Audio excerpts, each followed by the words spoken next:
was looking back through our YouTube page this week and realized we've had a lot of sermons recently on faith, but that's still the direction the Lord led me in with this message today. I want to talk about the value of a proven faith, which is something that is very important because our faith will come under fire without a doubt, most likely every day, more than once a day. The devil will attack us, and we'll have trials and sufferings that we're asked to undergo that will attack our faith, that will challenge what we believe. It'll put to the test what we speak with our lips. And the value of that faith being proven, well, it's more valuable than I think than we'll realize on this side of eternity. Let's look at Ephesians chapter 6.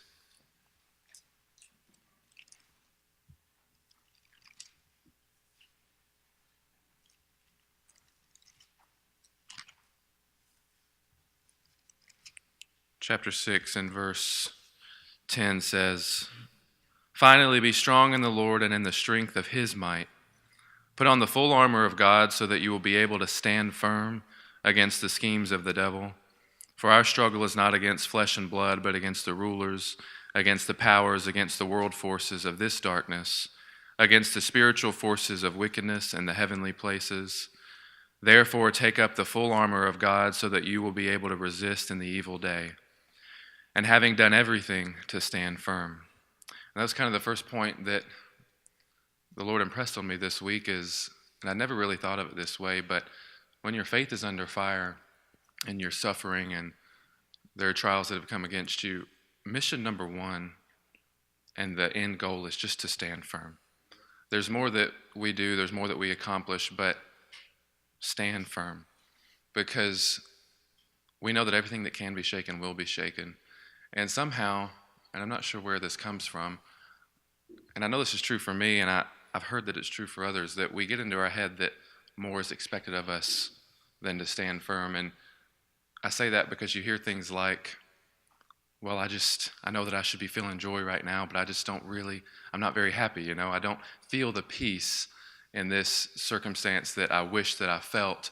And then if you're like me, you kind of beat yourself up over that a little bit. And it was a revelation to me that, you know what? Sometimes it's okay. Look at the Psalms. Look at Jesus on the cross. There are times where you're being tested and you just have to grit your teeth and stand firm.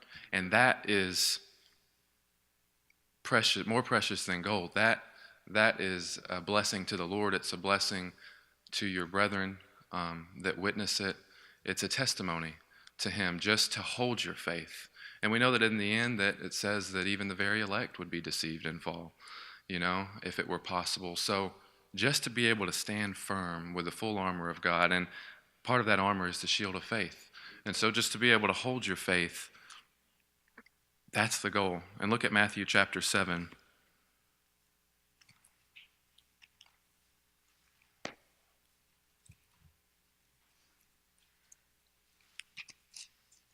I heard a quote in a message this week that said, "Standing firm in faith under suffering and trials makes evident a faith and a life founded on the rock and not the sand." And that's what we're looking at here in verse 24, is Jesus speaking, and he says, "Therefore everyone who hears these words of mine and acts on them may be compared to a wise man who built his house on the rock. And the rain fell, and the floods came, and the winds blew and slammed against that house, and yet it did not fall, for it had been founded on the rock. And everyone who hears these words of mine and does not act on them will be like a foolish man who built his house on the sand. The rain fell, and the floods came, and the winds blew and slammed against that house, and it fell, and great was its fall." And did you hear the language there about the wind and the rain slamming against the house? It's not just like a thunderstorm. I mean, it's battering this house, and that's what ends up happening to us by the end of our life, especially if we're to live in the very end times. But nevertheless, our faith is tested. We're put through trials, and we're asked to suffer, and it will feel like a storm is slamming against the walls of that house.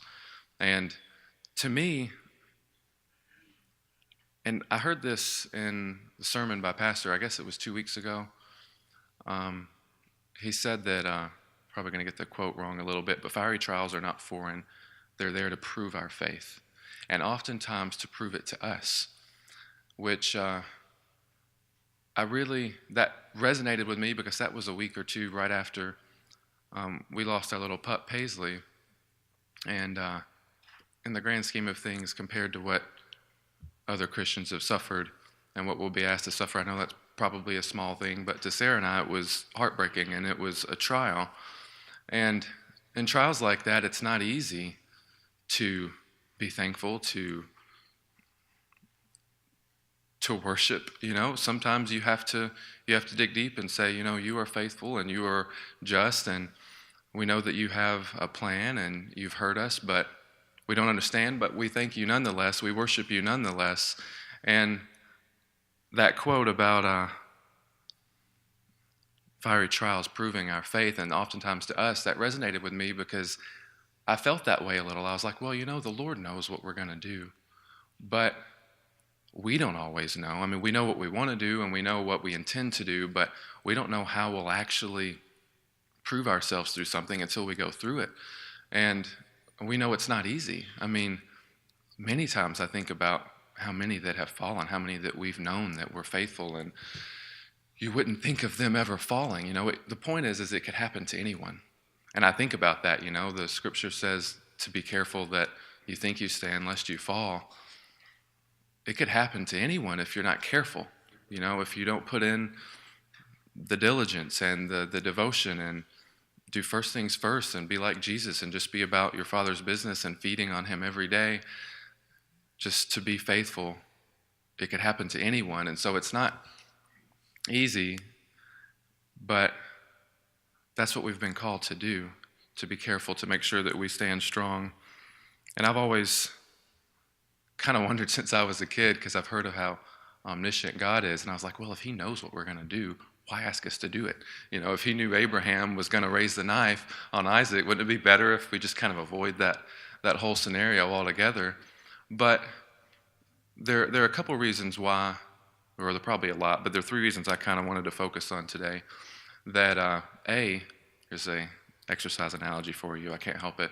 But so I'm a trainer, and say I've got a client, and I know that they can lift 200 pounds on this lift for 5 reps. But eventually we want to be able to lift 300 pounds for 5 reps.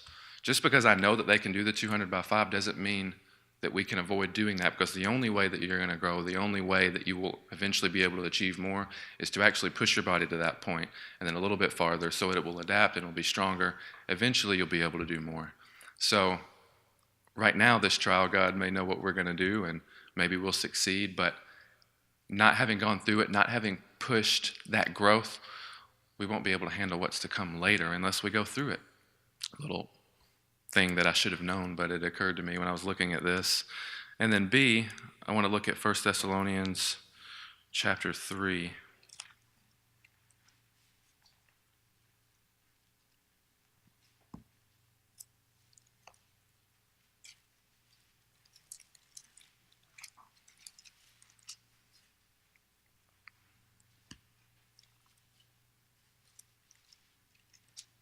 First Thessalonians 3.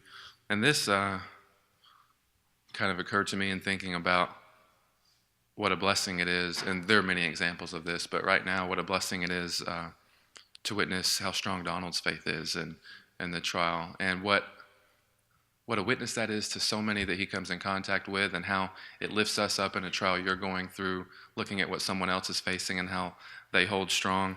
And that's what Paul is saying here in chapter 3. We'll be looking at verse 6. Let's back up a little bit. Paul says in verse 4, "For indeed, when we were with you, we kept telling you in advance that we were going to suffer affliction, and so it came to pass, as you know. For this reason, when I could endure it no longer, I also sent to find out about your faith, for fear that the tempter might have tempted you and our labor would be in vain. But now that Timothy has come to us from you and has brought us good news of your faith and love, and that you always think kindly of us, longing to see us just as we also long to see you. For this reason, brethren, in all our distress and our affliction, We were comforted about you through your faith. For now we really live if you stand firm in the Lord. And so it's a blessing to your brethren. I mean, a ministry that we probably don't think about the weight of very often, just to stand firm in your trial and your faith that other people see you going through. Maybe you don't have a smile on your face, maybe you're not bouncing around about it, but you're standing firm, and that has a witness and a blessing and a strength to, look at how many we have in the Word that still minister to us today. That's no different. They're in the Word and they're recorded there, so I think we probably think of it a little different, but our faith holding strong is a strength to one another, just like Job's is to us, or Joseph or Daniel, and the trials they were asked to go through and witnessing them being faithful. And then last, we've already touched on it, but it proves to us the foundation that we stand on, which, if you're anything like me, that's a real blessing to you in and of yourself, to look back and see a trial that you were asked to go through and see that, not that we're perfect or we do everything well, but to see that you came through and you were willing to worship the Lord anyway, and just to remain thankful and to trust Him when you didn't understand why it had to be so hard. Maybe you still don't, but you can look back and see that you were in fact founded on the rock. Because if you're anything like me, there have been many times where you read, or you hear it preached how difficult the tribulation will be, or you look around and how many are capable of falling away, and you worry, well, what if I haven't put in enough to know that I will stand in that day? It's uplifting to me to know that, well, with this trial, I was founded on the rock, and if you were then and you keep putting in the work now and it encourages you to be faithful, then you will be in that day. So we'll be closing just a moment. Let's look at 1 Peter. Spend a little bit of time here in chapter 1.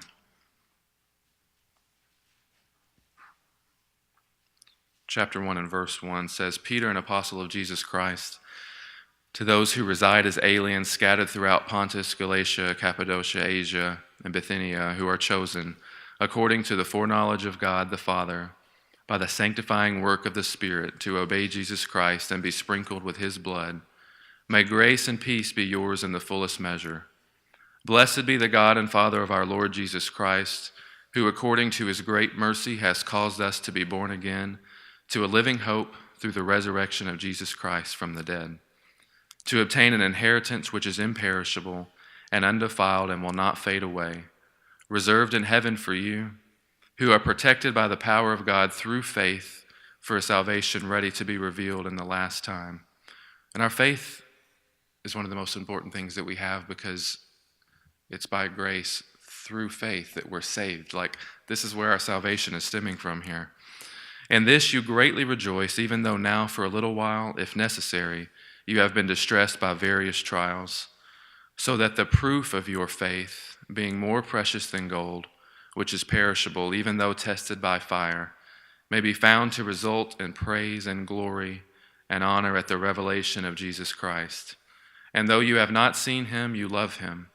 And though you do not see Him now, but believe in Him, you greatly rejoice with joy, inexpressible and full of glory, obtaining as the outcome of your faith the salvation of your souls. And then focusing on those last 3 verses there, the proof of our faith is more precious than gold. It's not enough just to have the faith. It must be proven. It must be tested. And then I'm sure that when it says, though you have not seen Him, you love Him, and though you do not see Him now, but believe in Him, that's speaking physically, like these people that Peter's writing to maybe didn't actually see the Lord. They didn't walk with Him in the flesh like He did, but they believe Him. But something that occurred to me when I read that this morning is that's true for us when we're in a trial and we don't really see how the Lord's accomplishing something with it, or we don't see how it makes sense, or like if you're like David in many of the Psalms, you don't feel Him close. It feels like He's distant, but we believe in Him anyway. We trust Him anyway. And then at the end, you obtain as the outcome of your faith the salvation of your souls. And at the end, what matters more than that, than the praise and the glory the Lord deserves, that He receives from the proof of our faith? And then it's by this that we obtain the salvation of our souls. So let us always stand firm. Hallelujah.